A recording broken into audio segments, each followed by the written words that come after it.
نحمده ونصلي على رسوله الكريم اما بعد فاعوذ بالله من الشيطان الرجيم بسم الله الرحمن الرحيم سبح لله ما في السماوات وما في الأرض وهو العزيز الحكيم هو الذي أخرج الذين كفروا من أهل الكتاب من ديارهم لأول الحشر ما ظننتم أن يخرجوا وظنوا أنهم مانعتهم حصونهم من الله فآتاهم الله من حيث لم يحتسبوا وقذف في قلوبهم الرعب يخربون بيوتهم بأيديهم وأيدي المؤمنين فاعتبروا يا أولي الأبصار ولولا أن كتب الله عليهم الجلاء لعذبهم في الدنيا ولهم في الآخرة عذاب النار ذلك بأنهم شاقوا الله ورسوله ومن يشاق الله فإن الله شديد العقاب ما قطعتم من لينة أو تركتموها قائمة على أصولها فبإذن الله وليخزي الفاسقين صدق الله العظيم رب اشرح لي صدري ويسر لي أمري واحلل عقدة من لساني يفقهوا قولي اللهم ربنا ألهمنا رشدنا وأعذنا من شرور أنفسنا اللهم ربنا زدنا ایمانا وہدا وعلما نافعا وعملا صالحا ورزقا حلالا طیبا آمین یا رب العالمین۔ قرآن حکیم کی سورتوں کا جو چھٹا گروپ ہے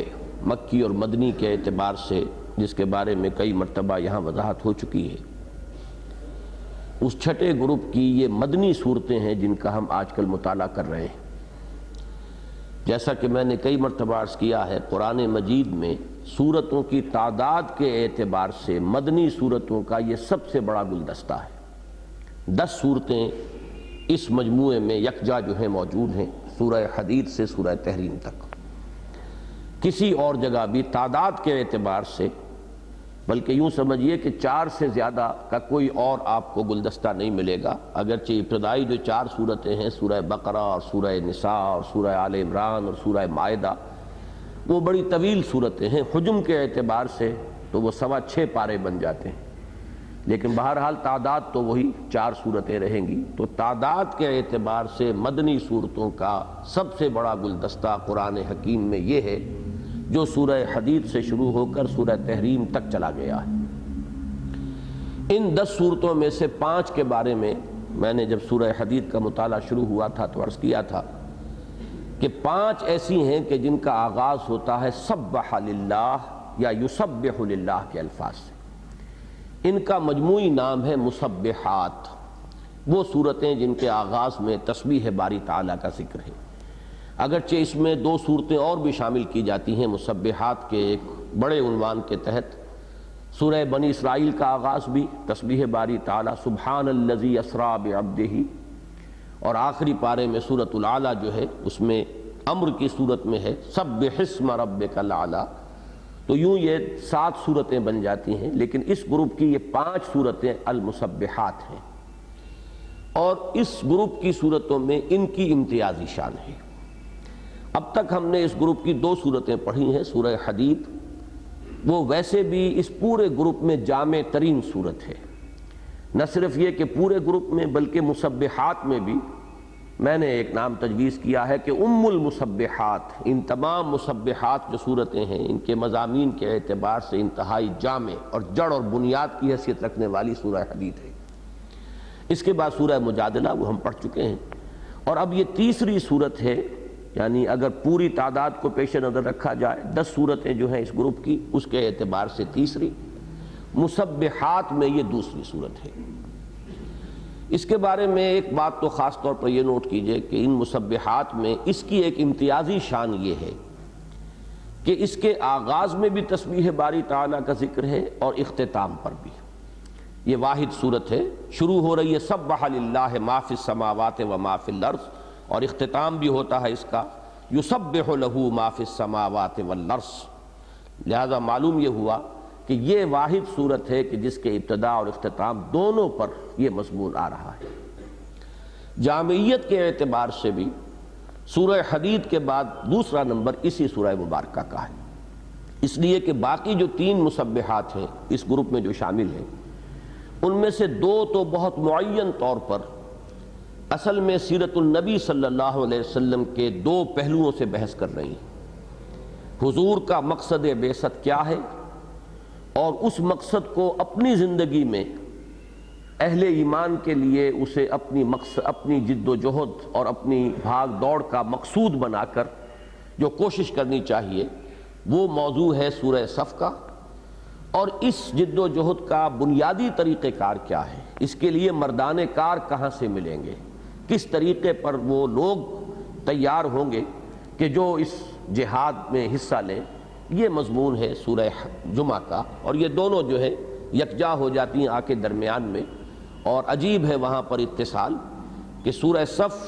سبح للہ ما فی السماوات و ما فی الارض سے شروع ہوتی ہے، اور سورہ جمعہ یسبح للہ ما فی السماوات و ما فی الارض۔ تو جیسے زمانوں میں زمانہ ماضی اور پھر فعل مضارع کے اندر زمانہ حال اور زمانہ مستقبل دونوں موجود ہیں، تو اس طرح گویا کہ یکجا ہو جاتے ہیں اور زمان کا احاطہ اس جوڑے میں ہو رہا ہے۔ اس کے بعد سورہ تغابن میں ایک مضمون ہے خاص، ایمان، ایمانیات ثلاثہ اور اس کے متضمنات کہہ لیں، مقدرات کہہ لیں، کیا چیزیں ایمان کے اندر مخفی ہیں، اس کے تقاضے کیا ہیں کہ اگر ایمان واقعتاً دل میں پیدا ہو جائے تو انسان کی سوچ میں کیا تبدیلی آئے گی، اس کے نقطہ نظر میں کیا انقلاب آئے گا، اس کی ویلیو سٹرکچر کے اندر کیا تبدیلی آئے گی، کیا عملی اور فکری انقلابات اس کی زندگی میں آنے چاہیے۔ اس موضوع پر سورہ تغابن، سیرت النبی کے 2 موضوعات پر سورہ جمعہ اور سورہ صف۔ باقی یہ کہ جو جامع ترین صورت ہے وہ سورہ حدید، اور جیسا کہ ہم اس مطالعے کے دوران انشاءاللہ خود محسوس کر لیں گے، نمبر 2 پر جامع ترین صورت سورۃ الحشر ہے۔ اس سورہ مبارکہ کے ایک خاص پہلو اور نوٹ کر لیجئے اس سے پہلے کہ ہم آگے بڑھیں ان آیات کا مطالعہ کرنے میں، کہ سورہ حدید سے اس میں ایک عجیب مشابہت ہے۔ ایک تو جامعیت میں نے عرض کیا، اور نمبر 2 یہ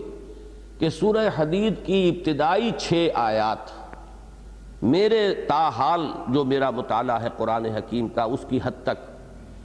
ذات و صفات باری تعالیٰ کے موضوع پر جامع ترین مقام ہے قرآن حکیم کا۔ اس کو تفصیل سے میں بیان کر چکا ہوں، غالباً 3 ہمارے دروس بڑے مفصل جو ہیں ان 6 آیات پر ہوئے تھے، تو میرا یہ تاثر بہت سے حضرات کے سامنے آ چکا ہوگا۔ جو لوگ نئے آج ہیں، اب ان کے لیے اس کے کیسٹس موجود ہیں، وہ ان کی سماعت کر سکتے ہیں۔ اسی طریقے پر اسماء باری تعالیٰ کا سب سے بڑا گلدستہ جو ہے وہ سورہ حشر کی آخری 3 آیات میں ہے۔ میں نے وہاں یہ عرض کیا تھا تفصیل سے کہ اسماء و صفات میں فرق بڑا باریک سا ہے، حقیقت میں تو ایک ہی شے ہے، وہ نکرہ کی شکل میں آئے تو ہم اسے صفت کہہ دیتے ہیں، جب الف لام لگ کر وہ معرفہ معرف باللام ہو جائے گا تو وہ نام کہلائے گا، اسماء و صفات۔ باقی یہ کہ بڑی باریک بحثیں بھی ہیں، بعض حضرات کی رائے یہ ہے کہ اللہ کی صفت کوئی نہیں ہے، سب نام ہی نام ہے، حقیقت میں یہ سب اللہ کے نام ہیں۔ بہرحال وہ ایک باریک بحث ہو جائے گی علم کلام کی، لیکن جب ہم استعمال کرتے ہیں الفاظ اپنی عام زبان میں تو اللہ کی ذات، اس کی صفات، اس کے اسماء حسنہ، یہ 3 حصوں میں گویا کہ معرفت خداوندی کا بیان ہوگا۔ تو ذات و صفات باری تعالیٰ کے موضوع پر جامع ترین مقام قرآن حکیم کا اور اعلیٰ ترین علمی سطح پر ان چیزوں کا بیان، یہ ہے 6 آیات سورہ حدید کی۔ اور اسماء باری تعالیٰ، للہ الاسماء الحسنى، اللہ کے جو اسماء حسنہ ہیں، اب ان میں بھی 99 100 اس کی ایک وہ ہے، جب ہم اس مقام پر پہنچیں گے تفصیلی بحث ہوگی۔ تو اتنا بڑا آپ کو گلدستہ پورے قرآن حکیم میں اسماء باری تعالیٰ کا، اسماء الحسنہ کا کہیں نہیں ملے گا۔ ایک آیت تو وہ ہے کہ جس میں یوں تو تسلسل کے ساتھ 8 اسماء ہیں، الملک القدوس السلام المؤمن المہیمن العزیز الجبار المتکبر۔ مزید یہ کہ اس کے آغاز میں چونکہ هو اللہ الذی لا الہ الا ہو، تو اللہ جو اسم ذات جس کو بعض حضرات کہتے ہیں، تو یوں اگر اس کو جمع کیا جائے تو 9 اسماء باری تعالیٰ ایک آیت میں جمع ہے، اس کی کوئی اور نظیر پورے قرآن میں موجود نہیں۔ اس کے بعد پھر 4 اسماء آتے ہیں اور اس کی بھی صرف ایک نظیر اور ملے گی، اور وہ بھی انہی مسبحات میں ہے، سورہ حج میں، یسبح للہ ما فی السماوات وما فی الارض الملک القدوس العزیز الحکیم، وہاں بھی 4 اسماء آئے ہیں۔ سورہ حدید میں بھی 4 اسماء آئے ہیں، لیکن وہ خاص مقام ہے جیسا کہ میں نے اس وقت عرض کیا تھا کہ وہ واحد ہے اس اعتبار سے کہ وہاں حرف واو درمیان میں آیا ہے، اور کہیں اللہ کے اسماء و صفات کے مابین کہیں حرف واو نہیں آتا۔ هو الاول والآخر والظاہر والباطن، باقی جہاں بھی آپ دیکھیں گے 2 آئیں، 4 آئیں یا 8 بھی آئے ہیں، جیسا کہ ابھی میں نے عرض کیا سورہ حشر کی ایک آیت میں کہیں درمیان میں حرف عطف نہیں ہے، بلکہ مسلسل وہ چلتا ہے ان کا ذکر۔ بہرحال یہ ایک مشابہ سورہ حدید کے ساتھ نوٹ کر لیجئے۔ باقی اس سورہ مبارکہ کو ہم درس کے اعتبار سے 4 حصوں میں انشاءاللہ پڑھیں گے۔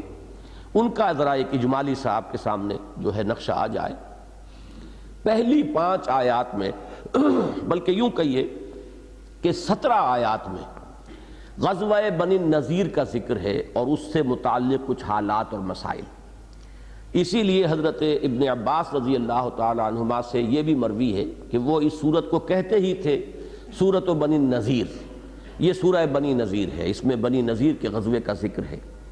ان کی تقسیم یوں ہے کہ پہلی 5 آیات جو انشاءاللہ آج ہم پڑھ لیں گے،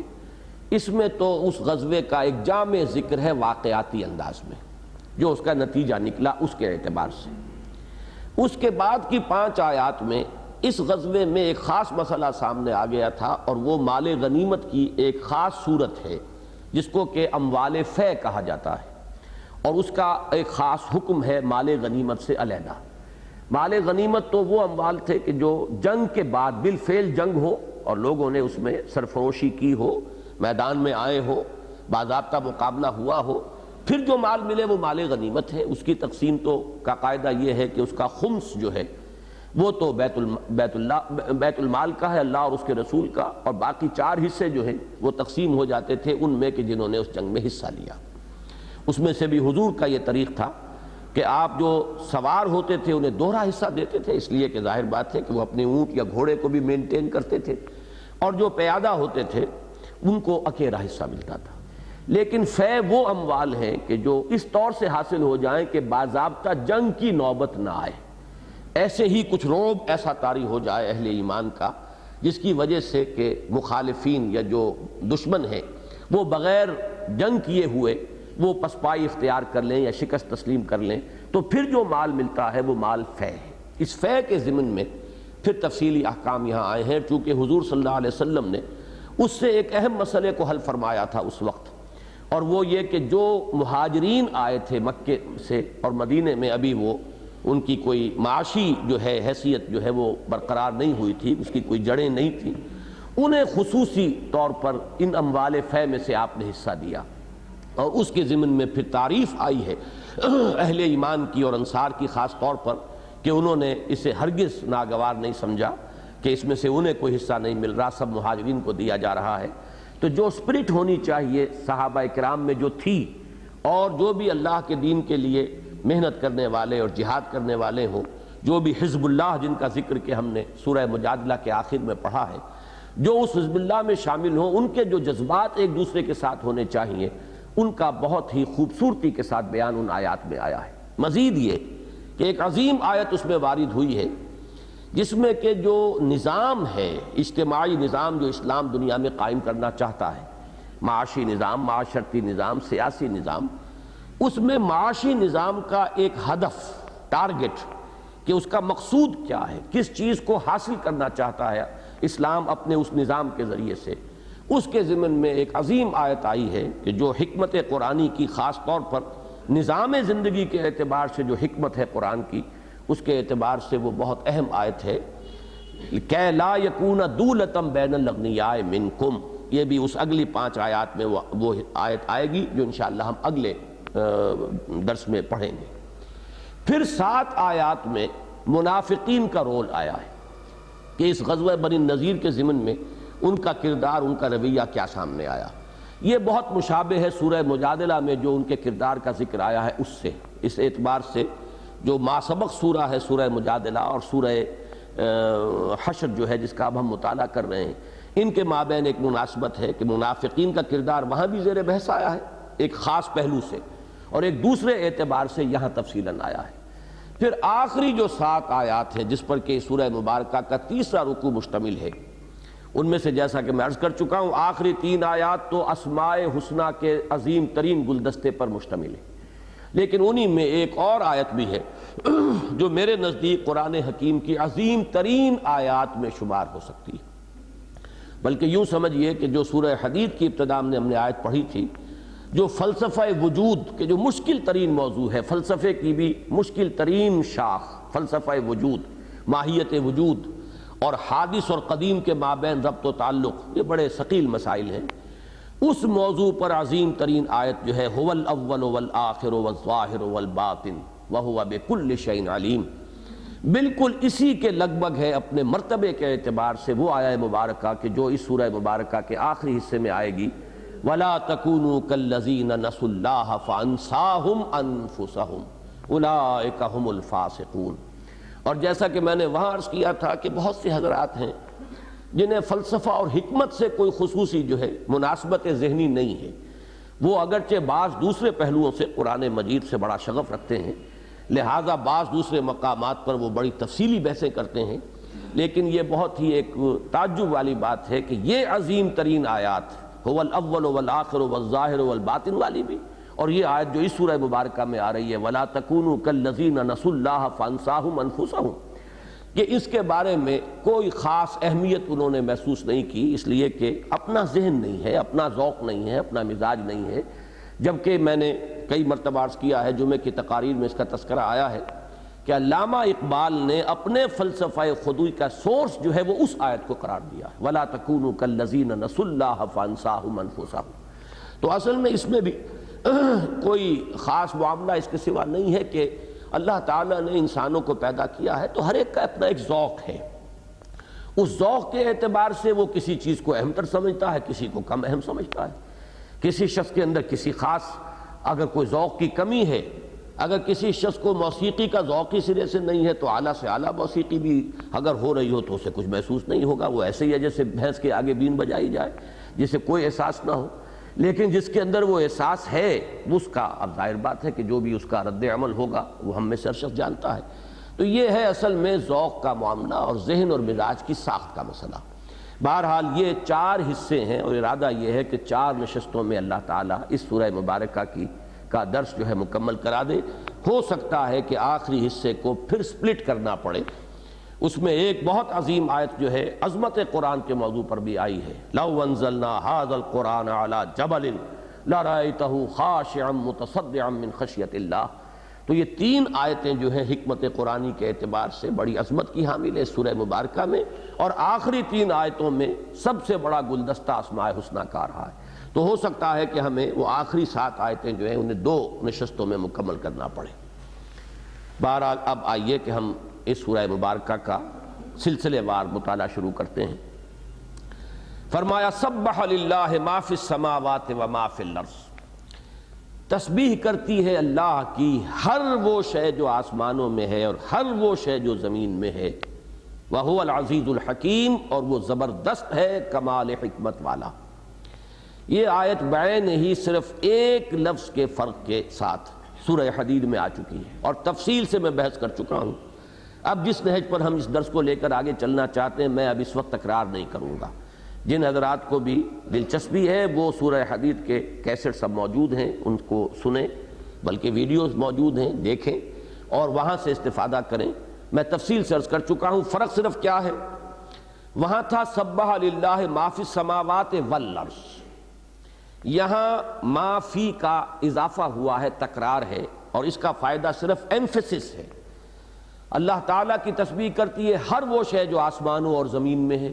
اللہ کی تسبیح کرتی ہے ہر وہ شے جو آسمانوں میں ہے اور ہر وہ شے جو زمین میں ہے۔ تو اس کا فرق جو ہے وہ صرف ایمفیسس کا ہے، مفہوم کا بنیادی فرق واقع نہیں ہوتا، اور یہ تدریجی طور پر ارتقا ہوا ہے۔ پہلی آیت جو ہے مسبحات میں سے پہلی سورت کے شروع میں جو آیت آئی ہے وہ مختصر ترین ہے۔ اب یہاں ذرا مضمون کھلا ہے، ما فی السماوات و ما فی الارض، پھر اس سورہ مبارکہ کے اختتام پر بھی جو آیت آئی ہے فعل مضارع کی شکل میں، یسبح لہ ما فی السماوات والارض، پھر وہاں معافی کی تکرار نہیں ہے۔ لیکن اس کے بعد اب جب آئے گا معاملہ تو سورہ صف میں آپ دیکھیں گے سبح للہ ما فی السماوات وما فی الارض، سورہ جمعہ میں یسبح للہ ما فی السماوات وما فی الارض، اور پھر سورہ تغابن میں یسبح للہ ما فی السماوات وما فی الارض۔ تو یوں سمجھیے کہ کل 6 مرتبہ یہ مضمون آیا، 3 مرتبہ فعل ماضی میں، 3 مرتبہ فعل مضارع میں۔ ان 3 میں سے 1 مرتبہ تو آیا یسبح للہ ما فی السماوات والارض، اور 2 مرتبہ آیا یسبح للہ ما فی السماوات وما فی الارض۔ یہی معاملہ فعل ماضی میں ہے۔ تسبیح کا مفہوم کیا ہے، آسمان اور زمین اور ہر شے کی تسبیح کس معنی میں ہے، یہ تفصیل سے میں بیان کر چکا ہوں۔ اب یوں سمجھ لیجئے کہ ان صورتوں میں یہ آیات جو ہیں یہ ایک بہت ہی پرجلال آغاز کلام کا کام دے رہی ہیں، کہ ایک شخص سنے اور سنتے ہی متوجہ ہو جائے کس کا کلام میں سن رہا ہوں، کس کی بات ہے کہ جو میرے سامنے آ رہی ہے، اس کی عظمت و جلالت کا ایک نقش جو ہے وہ انسان کے قلب پر قائم ہو جائے، تاکہ ظاہر بات ہے کہ ان میں سے جو پڑھنے والے وہ ہیں کہ جو ایمان رکھتے ہیں، ان کے لیے وہ بات ہے جو میں عرض کر رہا ہوں کہ اب ان کے لیے جو سمجھتے ہیں اللہ کا کلام ہے، اور جب آغاز ہو رہا ہے سبح للہ ما فی السماوات وما فی الارض، تو گویا کہ اس ہستی کی ایک جلالت شان کا نقش جو ہے قلب پر قائم ہوتا ہے، اور انسان اپنی پورے وجود کے ساتھ متوجہ ہوتا ہے کہ کیا فرمایا جا رہا ہے۔ فرمایا هو الذی اخرج الذین کفروا من اہل الکتاب من دیارہم لاول الحشر، وہی ہے جو العزیز ہے، الحکیم ہے، زبردست ہے، کمال حکمت والا ہے، جس کی تسبیح کائنات کا ذرہ ذرہ کر رہا ہے، وہی ہے جس نے نکالا ان لوگوں کو جنہوں نے کفر کیا اہل کتاب میں سے پہلے ہی جمع ہونے کے وقت، لاول الحشر۔ یہ بھی میں عرض کر دوں گا، مراد ہے غزوہ بنی النضیر، جس کے نتیجے میں کہ یہود کا یہ قبیلہ بنو النضیر یہ جلا وطن کیا گیا مدینہ منورہ سے۔ میں چند جملوں میں صرف چاہوں گا اس وقت کے پس منظر بیان کر دوں، اور تفصیل کے لیے آپ حضرات کو میں ریفر کروں گا کہ مولانا مودودی صاحب نے تفہیم القرآن میں بڑی تفصیل سے یہود جو آباد تھے عرب میں ان کی تاریخ کا پس منظر بیان کر دیا، اسی سورہ مبارکہ کے جو ان کے تعارفی اور تمہیدی کلمات ہوتے ہیں اس میں۔ تو اس سے جو کچھ بات سامنے آئی ہے وہ یہ ہے کہ یہود کے یہ 3 قبیلے جو مدینے میں آباد تھے، اور اس کے علاوہ تبوک میں، فدق میں، خیبر میں، تیمہ میں، یہ مختلف وادیاں ہیں جو مدینے سے شام تک یہ جو شاہراہ ہے پرانی امام مبین، اور یہ طویل ایک راستہ ہے جس پر کہ قافلے چلا کرتے تھے، تو اس میں یہ مختلف جگہوں پر یہ آبادیاں تھیں کہ جہاں یہود کی گڑھیاں یا ان کے قلعے تھے اور یہ یہاں آباد تھے۔ کچھ معلوم نہیں ہوتا صحیح طور پر کہ یہ یہاں کب آئے اور کیوں آئے۔ بعض لوگوں نے انہی یہود میں سے، عرب کے یہود نے کو دعویٰ کیا ہے کہ ہم تو حضرت موسیٰ علیہ السلام کے زمانے سے یہاں آ گئے تھے، جب وہ حضرت موسیٰ علیہ السلام یہود کو لے کر مصر سے نکلے اسی وقت ہم یہاں آ گئے تھے، اور کوئی تفصیلی انہوں نے اس کے واقعات بیان کیے ہیں، لیکن یہ چیز قرین قیاس نہیں ہے۔ اندازہ یہ ہے کہ یہ انہوں نے صرف اپنی یہاں قدامت ثابت کرنے کے لیے کہ ہم یہاں کے بہت پرانے باشندے ہیں، اس لیے کہ اگر اس بات کو مان لیا جاتا تو اس کے معنی یہ تھے کہ وہ وہاں 2000 برس سے آباد تھے، لیکن اس کا ثبوت کوئی نہیں ملتا، اس لیے کہ جو بھی ہمارے پاس ذرائع ہیں تاریخ انسانی کو جاننے کے، ان میں جو کتبے اور مختلف پچھلی روایات ملتی ہیں، تو اس دور کی جو بھی روایات ہیں ان میں کہیں جزیرہ نما عرب میں یہود کے وجود کا نام و نشان نہیں ملتا۔ پھر ان میں سے بعض لوگوں کا دعویٰ یہ تھا کہ 6 صدی قبل مسیح میں جبکہ نبوکدنضر نے حملہ کیا تھا، یروشلم کو تباہ کیا تھا اور لاکھوں کو قتل کیا تھا اور لاکھوں کو وہ اسیر بنا کر لے گیا تھا بیبیلونیا، اس وقت ہم یہاں آئے ہیں۔ اگر ایسا ہوتا تب بھی اس کا مطلب ہے 1200 برس انہیں تقریباً ہو رہے تھے وہاں آباد ہوئے، لیکن یہ دونوں دعوے صحیح نہیں ہیں۔ اندازہ جو ہے صحیح ترین وہ یہ ہے کہ جب ٹائٹس نے حملہ کیا ہے سن 80 میں یروشلم پر،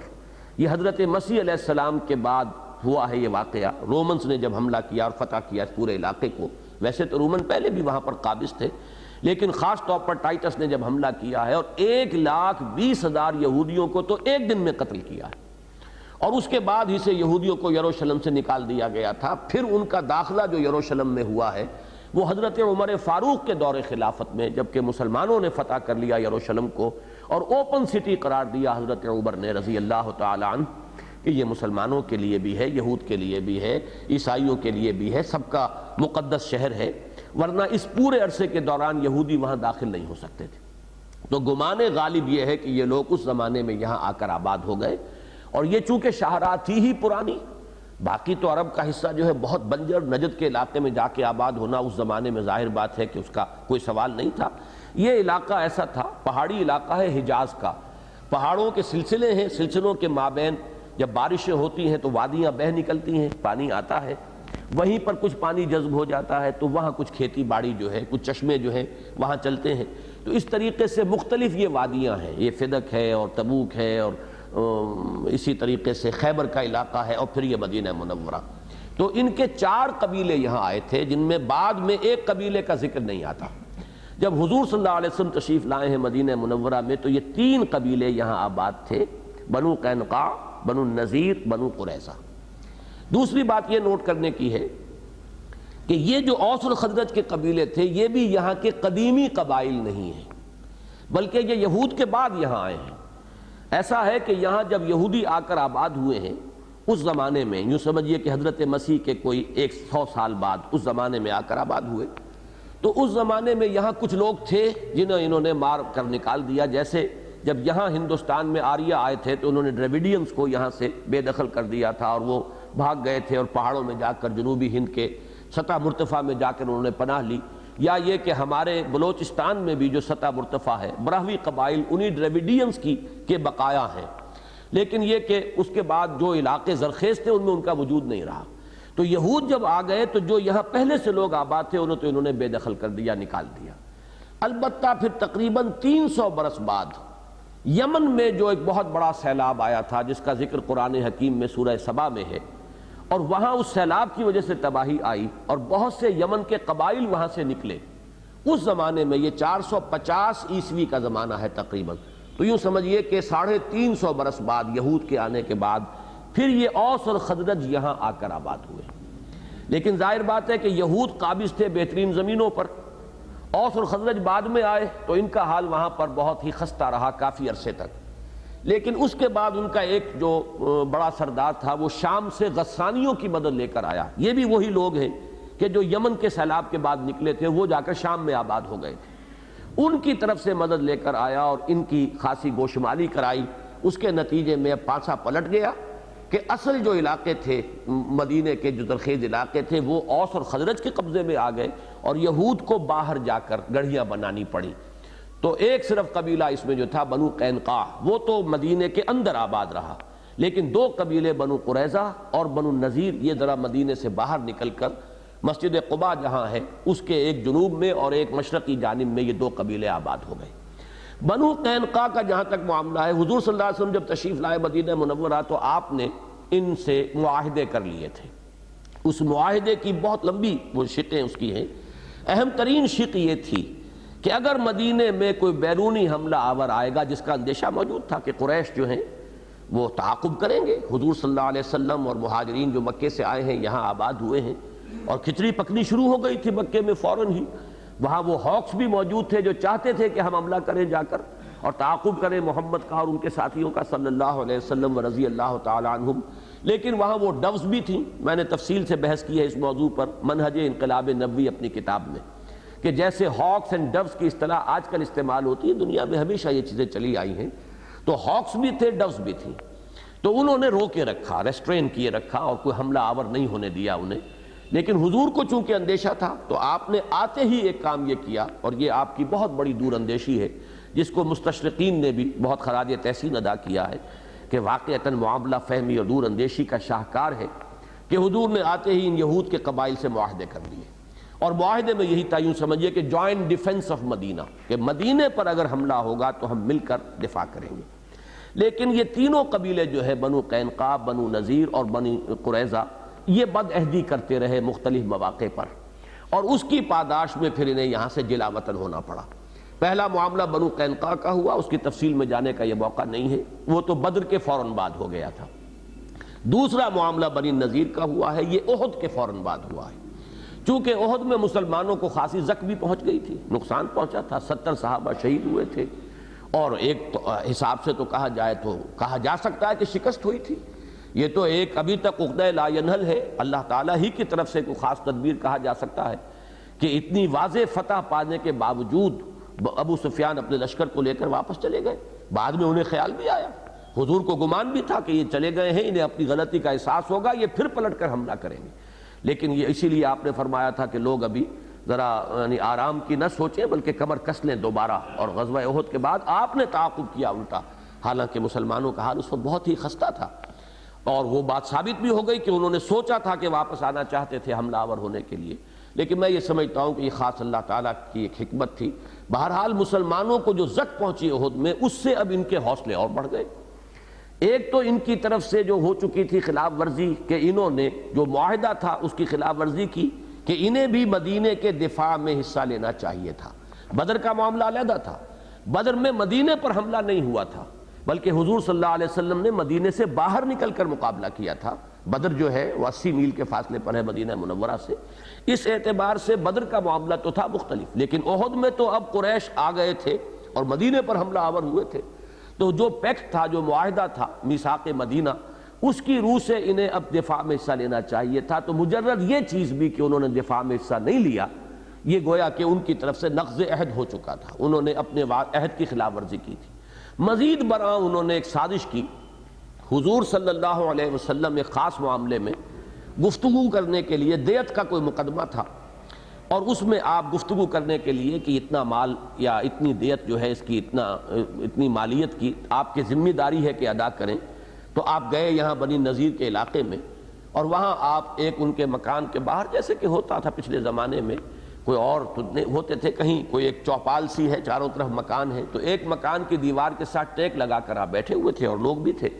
تو ان لوگوں نے یہ کہا کہ ٹھیک ہے یا ابو القاسم، آپ کا مطالبہ صحیح ہے، ہم آپ کی بات پوری کریں گے، ذرا ہمیں مشورہ کرنے کی مہلت دیجیے۔ اب وہ چلے گئے، وہاں جا کر مشورہ یہ کیا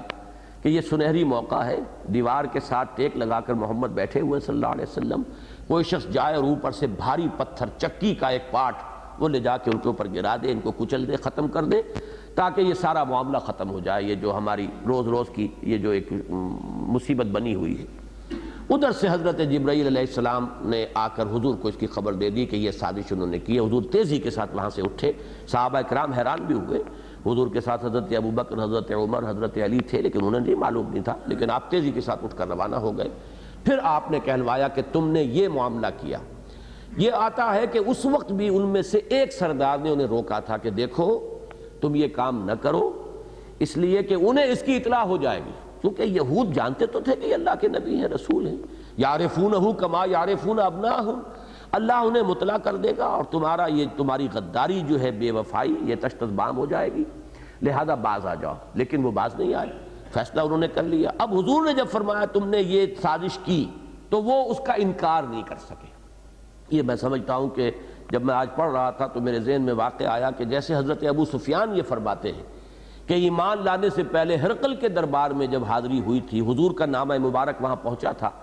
تو ان کے الفاظ یہ آتے ہیں کہ میں چاہتا تھا کہ جھوٹ بولوں، لیکن میں نے سوچا یہ جو میرے ساتھ اور لوگ تھے قریش کے کہ یہ کیا کہیں گے، اتنا بڑا سردار ہو کر جھوٹ بول رہا ہے۔ تو ایک غیرت اور ایک حمیت جو ہے، چاہے وہ حمیت ذات ہی ہو، چاہے وہ عزت نفس ہی ہو، بسا اوقات آدمی کے قدم جو ہے وہ روک دیتی ہے کسی غلط کام سے۔ تو جیسے اس وقت وہ جھوٹ نہیں بول سکے ابو سفیان رضی اللہ تعالیٰ عنہ، بعد میں ایمان لے آئے ہیں، جلیل القدر صحابی ہیں، ایسے ہی یہ لوگ بھی، چونکہ دل میں چور موجود تھا، خود ان میں ایک شخص موجود تھا جس نے یہ کہا تھا کہ تم دیکھ لو یہ کر تو رہے ہو یہ سازش، لیکن انہیں اطلاع ہو جائے گی، لہذا وہ انکار نہیں کر سکے۔ اس پر پھر ان کو وہاں سے جلا وطن کیا گیا، اور اس جلا وطنی میں پھر انہوں نے یہ کیا، حضور نے چونکہ محاصرہ کیا تھا، چند دن محاصرہ رہا، لڑائی کی نوبت نہیں آئی، اس لیے جو مال وہاں پہ ملا ہے بعد میں اسے اس کو مال فے کہا گیا ہے، وہ مال غنیمت نہیں ہے۔ اس کے بعد ظاہر بات ہے کہ جب ان سے کہا گیا کہ جو سامان بھی تم اونٹوں پر لاد کر لے جا سکتے ہو سوائے اسلحہ کے، اسلحہ یہیں چھوڑنا ہوگا،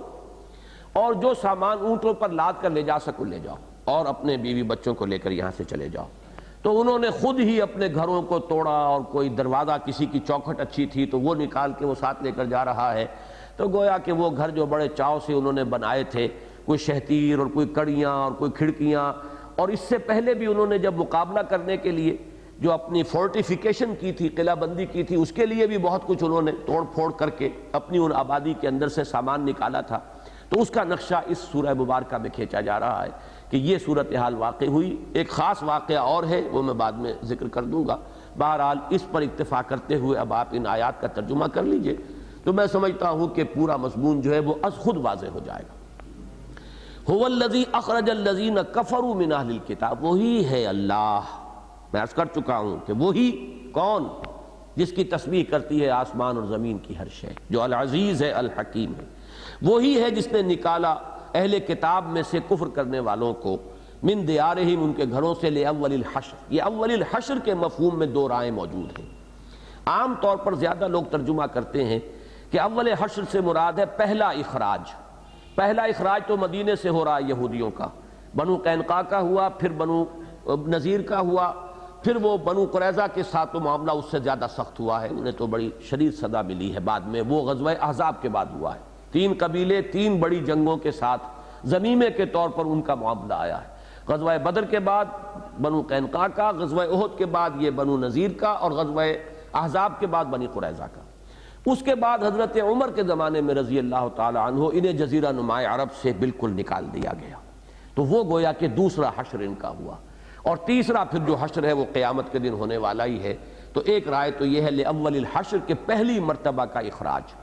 لیکن ایک دوسری رائے جو مجھے زیادہ قرین قیاس معلوم ہوتی ہے، اور شاہ ولی اللہ دہلوی رحمۃ اللہ علیہ کی رائے بھی وہی ہے، وہ یہ کہ جسے ہم اپنی زبان میں اردو میں کہتے ہیں محاورے میں اول وہلہ، یعنی یہ کہ جنگ کی نوبت ہی نہیں آئے، صرف جمع ہی ہوئے تھے، ابھی فوجیں صرف مسلمانوں کی آ کر وہاں جمع ہوئی ہیں، مٹ بھیڑ کی نوبت نہیں آئی، اور ان لوگوں کے وہاں سے حوصلے پست ہو گئے اور انہوں نے ہتھیار ڈالنے کا فیصلہ کر لیا. تو یہ جو ہے لأول الحشر سے مراد، اس لیے کہ حشر کے معنی واقعتاً یہ ہے کہ اخراج نہیں بنتے، حشر کے معنی جمع کرنا ہوتا ہے، منتشر لوگوں کو کہیں جمع کرنا، یہ ہے حشر.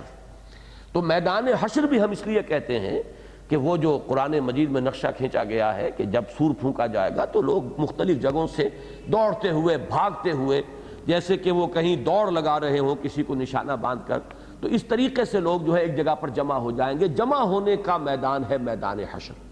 تو یہ گویا کہ پہلی جمعیت، ابھی وہ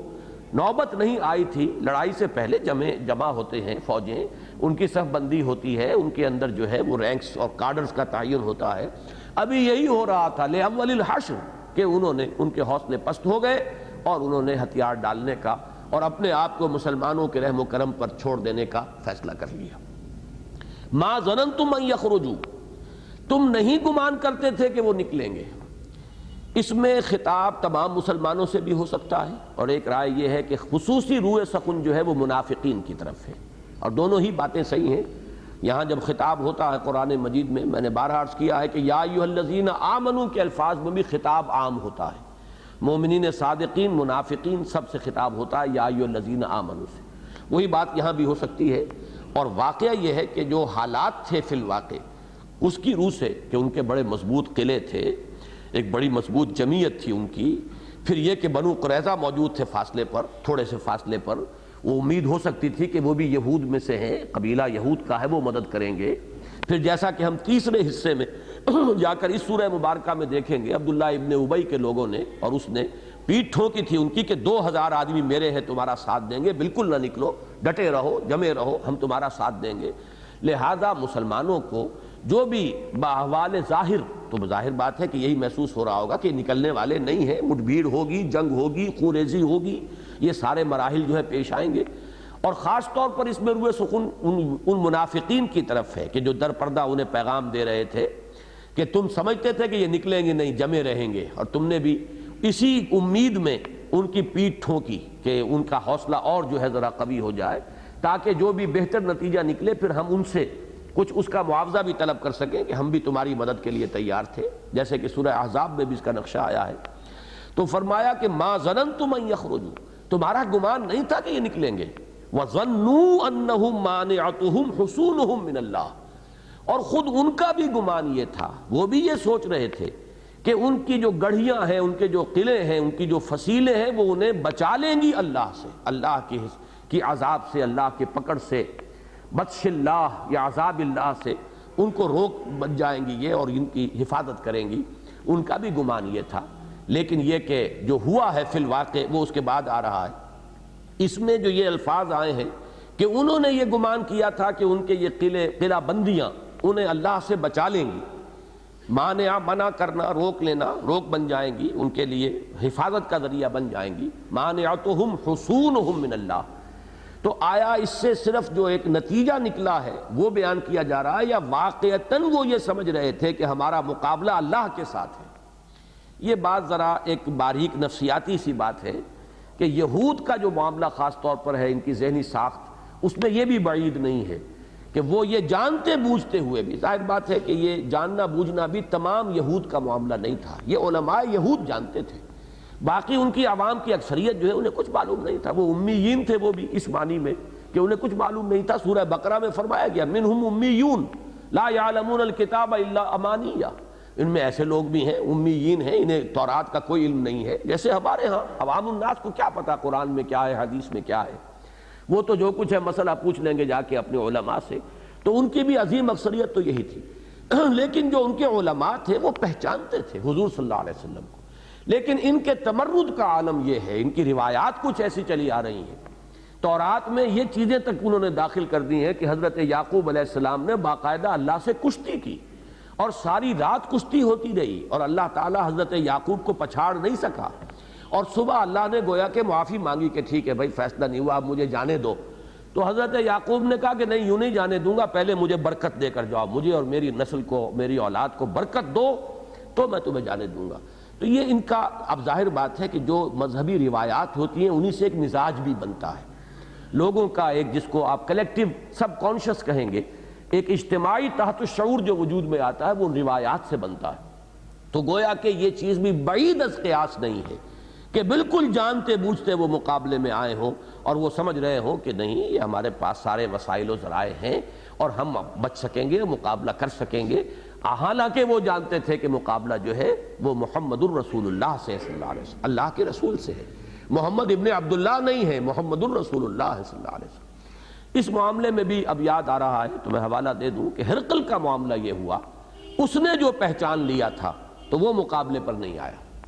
اسے اندازہ تھا، اس لیے حضور 30,000 کا لشکر لے کر تبوک کے اندر 20 دن خیمہ زن رہے،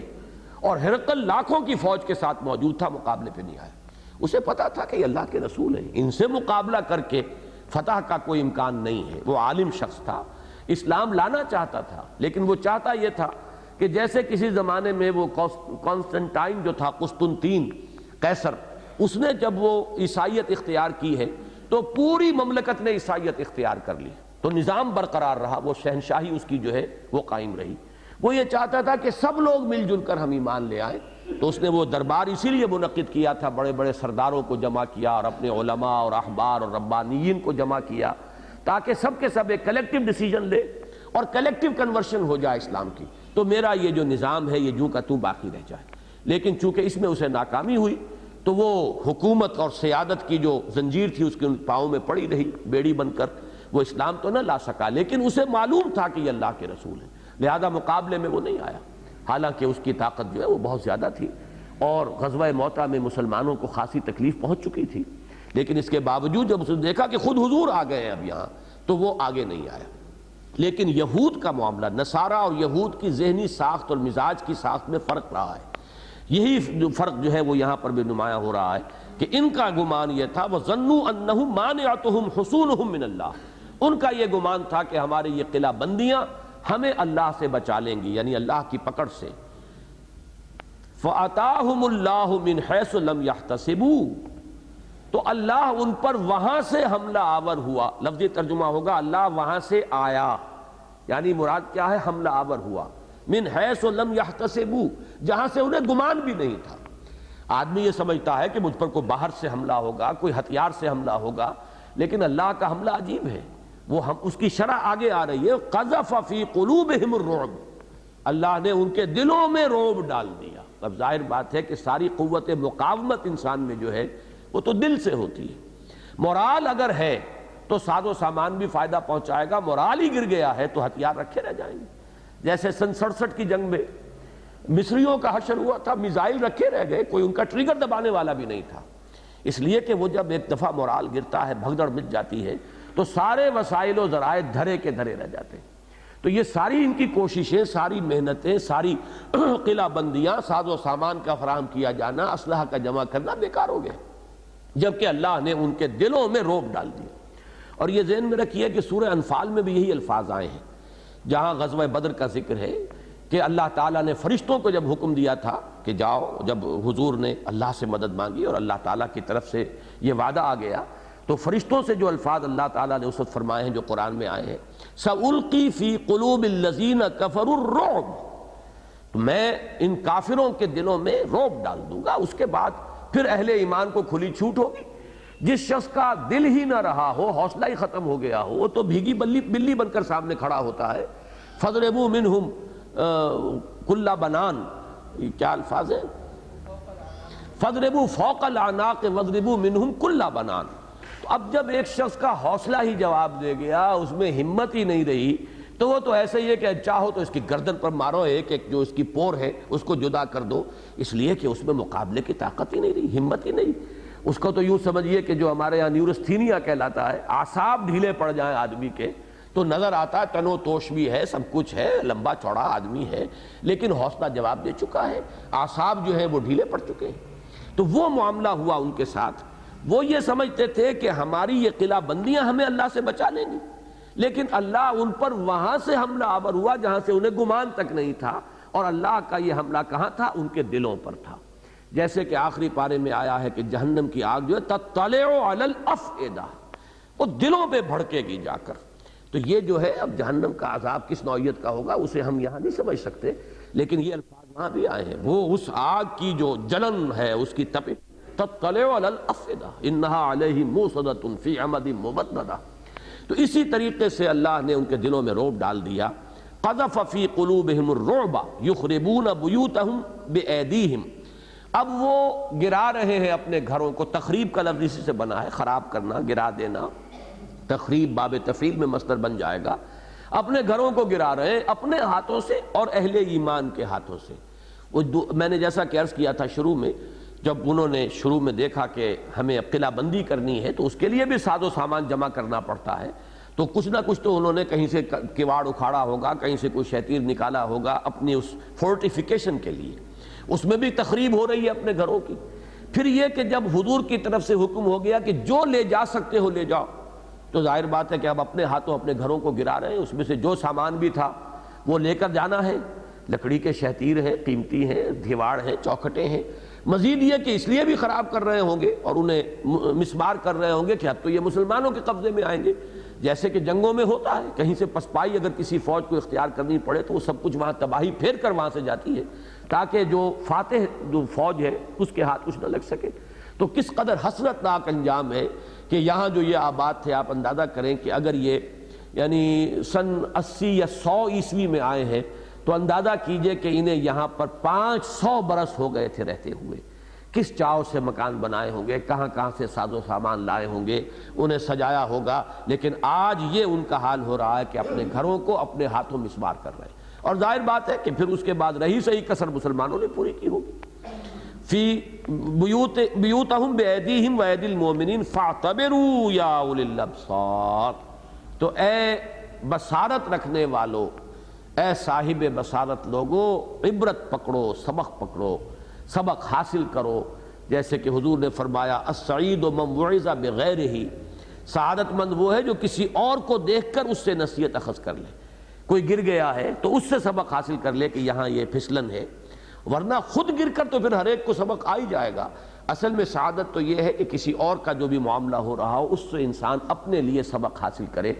اس میں روح سکون میرے نزدیک اولین جو ہے وہ تو بنو قریظہ کے لیے ہے۔ ابھی ایک قبیلہ رہ گیا تھا اور بہت طاقتور تھا۔ اس کا معاملہ جو ہے پھر سن 5 میں جا کر غزوہ احزاب کے بعد ہوا کہ اب بھی ہوش کے ناخن لو، اور یہ 2 قبیلوں کا جو حشر ہو چکا ہے،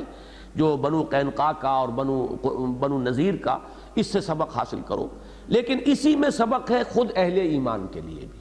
کہ یہ بھی مسلمان تھے، یہ صاحب کتاب تھے، یہ انبیاء کے ماننے والے، بلکہ رسولوں کی نسل سے ہیں۔ یہ حضرت ابراہیم کی نسل، اس سے تعلق رکھتے ہیں، ان کو بڑا غرہ ہے کہ ہم تو اللہ کے بڑے چہیتے ہیں، لاڈلے ہیں، ہم تو we are the chosen people of the Lord, ہم تو اللہ کے منتخب بندے ہیں. تو یہ حشر اگر آج ان کا ہو رہا ہے، مبادا یہی معاملہ ہے مسلمانوں کا بھی تمہارے ساتھ ہو. اور یہ معاملہ ہوا، جیسے کہ میں نے عرض کیا کہ ان صورتوں میں اہل کتاب کا ذکر جو ہے وہ دعوت کے لیے نہیں ہے، زیادہ تر نشان عبرت کے طور پر ہے. فَاعْتَبِرُوا يَا أُولِي الْأَبْصَارِ، جیسے کہ حضور کی حدیثیں بھی مختلف مواقع پر کوٹ ہوتی رہی ہیں. چنانچہ میرے ایک مضمون کے تو یعنی بنیادی تھیمز میں سے یہ چیز شامل ہے کہ حضور نے فرمایا لَيَأْتِيَنَّ عَلَىٰ أُمَّتِي كَمَا أَتَىٰ عَلَىٰ بَنِي إِسْرَائِيلَ حَزْوَ النَّعْلِ بِالنَّعْلِ، میری امت پر بھی وہ تمام حالات وارد ہوں گے جو بنی اسرائیل پر ہوئے، بالکل اس طرح جیسے ایک جوتی دوسری جوتی سے مشابہ ہوتی ہے. ایک جوڑے کی دو جوتیاں بظاہر تو ان میں فرق ہے، حقیقت میں جب آپ ان کے تلووں کو جوڑیں گے تو کوئی فرق نہیں ہوگا. اوپر سے دیکھیں گے تو ایک کا رخ ایک طرف ہے، ایک کا رخ دوسری طرف ہے، لیکن تلوے جوڑیے تو بالکل ایک ہوں گے. تو اسی طرح کے حالات مسلمانوں میں آئے، وہی عملی، اخلاقی، اعتقادی، فکری، نظری، ہر طرح کی گمراہیاں جو یہود میں پیدا ہوئی کہ مسلمانوں میں پیدا ہوئی. تو یہ گویا کہ ایک طرف عبرت ہے ان کے لیے، بنو قریظہ کے لیے خاص طور پر، دوسری طرف عبرت جو ہے یہ مسلمانوں کے لیے. فَاعْتَبِرُوا يَا أُولِي الْأَبْصَارِ، تو اے ہوش بندو، اے عقل و خرد کے حامل لوگو، جنہیں بھی کوئی بصارت ظاہری اور بصیرت باطنی حاصل ہے، انہیں چاہیے کہ اس سے عبرت حاصل کریں اور سبق پکڑیں. وَلَوْلَا أَن كَتَبَ اللَّهُ عَلَيْهِمُ الْجَلَاءَ لَعَذَّبَهُمْ فِي الدُّنْيَا، اور اگر ایسا نہ ہوتا کہ اللہ نے ان کے لیے جلا وطنی ہی طے کی ہوتی، یعنی اللہ تعالیٰ کے ہاں اس کے علم کامل میں تو یہ تمام چیزیں پہلے سے موجود ہیں، یہ تو ظہور ہو رہا ہے، ایکسفولیشن ہو رہا ہے ان چیزوں کا، اللہ کے علم میں تو طے شدہ ہے. تو اگر اللہ کی طرف سے پہلے سے یہ طے نہ ہوتا کہ ان کو اس موقع پر جلا وطن کیا جائے گا، تو اسی موقع پر گویا کہ ان کا حساب چکا دیا جاتا اور ان کو آخری سزا دے دی جاتی. یہ میرے نزدیک جو ہے معاملہ، یہ بھی روح سخن ہے اس میں بنو قریظہ کی طرف، کیونکہ ان کا معاملہ جو ہوا ہے وہ اس سے کہیں زیادہ عبرتناک ہوا. وہ ہم اس سے پہلے پڑھ چکے ہیں، سورہ احزاب میں غزوہ احزاب کے ضمیمے کے طور پر اس کا ذکر آیا ہے. بہرحال اس میں جو ہے یہاں ان کے بارے میں فرمایا لَعَذَّبَهُمْ فِي الدُّنْيَا، تو اللہ تعالیٰ انہیں دنیا ہی میں سخت ترین سزا دیتا. وَلَهُمْ فِي الْآخِرَةِ عَذَابُ النَّارِ، اور ان کے لیے آخرت میں تو آگ کا عذاب ہے ہی، جہنم جو ہے وہ تو ان کے لیے تیار ہے ہی. ذَلِكَ بِأَنَّهُمْ شَاقُّوا اللَّهَ وَرَسُولَهُ، یہ اس لیے کہ انہوں نے اللہ اور اس کے رسول کے خلاف دشمنی کی روش اختیار کی، محاذ آرائی کی. یہ بالکل محادہ کا لفظ جو آیا ہے سورہ مجادلہ میں بار بار آیا ہے، یہ وہی مفہوم ہے جو دوسرے لفظ میں آ رہا ہے. مشاقہ یا مشاققہ باب مفاعلہ، کہ ایک شق کہتے ہیں حصے ہو جانا. تو جب کہیں جنگ ہوتی ہے تو ایک ادھر ہے ایک ادھر ہے اور دو میں مقابلہ ہوتا ہے، تو محاذ آرائی اور دو بدو مقابلے کے لیے لفظ جو ہے یہ مشاقہ بھی ہے. دشمنی اس درجے کو پہنچ جائے کہ باقاعدہ محاذ آرائی ہو جائے اور صف بندی ہو جائے. تو ان بدبختوں نے، جیسا کہ میں نے اس وقت بھی عرض کیا تھا کہ محادہ کا جو لفظ آیا سورہ مجادلہ میں، وہ آیا انہی یہود کے لیے، اور منافقین کا جرم وہاں یہ بیان کیا گیا تھا کہ یہ ان سے دوستی کر رہے ہیں، ان کے ساتھ ان کے مراسم ابھی تک قائم ہیں، حالانکہ انہیں اپنی بچشم سر دیکھ رہے ہیں کہ وہ اللہ اور اس کے رسول کے خلاف محاذ آرائی کیے ہوئے ہیں، پھر بھی ان کا حال یہ ہے کہ ان کے ساتھ اپنے دیرینہ مراسم اور دوستیوں کو نبھاتے چلے جا رہے ہیں. تو یہاں وہی لفظ آیا ہے، مفہوم وہی ہے، لفظ بدل گیا. ذَلِكَ بِأَنَّهُمْ شَاقُّوا اللَّهَ وَرَسُولَهُ، یہ اس لیے کہ انہوں نے دشمنی کی، محاذ آرائی کی، مقابلہ کیا اللہ اور اس کے رسول کے ساتھ. وَمَن يُشَاقِّ اللَّهَ فَإِنَّ اللَّهَ شَدِيدُ الْعِقَابِ، تو جو اللہ کے مقابلے میں آئے گا، سیدھی بات ہے، تو پھر اللہ تو سزا دینے میں بہت سخت ہے. اس کی سزا ظاہر بات ہے کہ العزیز ہے، الحکیم ہے، زبردست ہے. ابھی تو اس نے اپنی حکمت کاملہ کے تحت ان سے نرمی برتی ہے، اور بھی سختر سزا دینے پر وہ قادر ہے، جیسے کہ بنو قریظہ کا حشر 1 سال کے بعد ہونے والا ہے. اسی پر ہم اکتفا کر رہے ہیں، اس لیے کہ غالباً وہ ریل جو ہے وہ ختم ہو رہی ہے. اب انشاءاللہ ایک آیت جو اس کی رہ گئی ہے وہ اگلے حصے میں شامل کر کے اگلے ہفتے کو پڑھیں گے. بارک اللہ لی ولکم فی القرآن العظیم ونفعنی وإیاکم بالآیات والذکر الحکیم.